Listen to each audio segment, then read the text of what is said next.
চারটি জিনিস আল্লাহ বান্দাকে খুশি হয়ে দেয় আর বান্দা নারাজ হয়ে যায়।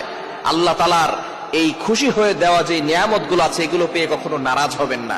এক নাম্বার, কন্যা সন্তান আল্লাহ বান্দাকে খুশি হয়ে দেয়, বরকতের জন্য দেয়, কিন্তু বান্দা অখুশি হয়, নারাজ হয়। অনেকেই এমন আছে কন্যা সন্তান হলে তার দিকে আর তাকানো যায় না। দ্বিতীয় নাম্বার, বৃষ্টি আল্লাহ তাআলা নিয়ামত হিসাবে বান্দাকে খুশি হয়ে দেয়, কিন্তু অনেক সময় বৃষ্টি বেশি পড়লে বান্দা নারাজ হয়ে যায়, বান্দা বৃষ্টিকে গালিগালাজ করে। খবরদার, কখনো বৃষ্টিকে গালি দিবেন না।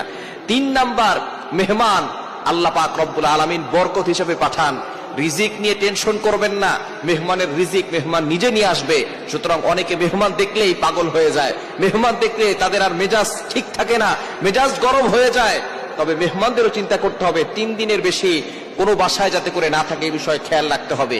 তবে আমরা মেহমানদেরকে আপ্যায়ন করব, তাহলেই আমরা সুখ শান্তিতে থাকতে পারবো। 4 নাম্বার হচ্ছে অসুস্থতা। আল্লাহ তাআলা বান্দাকে অসুস্থতা খুশি হয়ে দেয় আর বান্দা নারাজ হয়ে যায়। এগুলোতে অখুশি হবেন না, নারাজ হবেন না। এটা হচ্ছে আল্লাহ তাআলার পক্ষ থেকে রহমত ও বরকত নিয়ে আসে।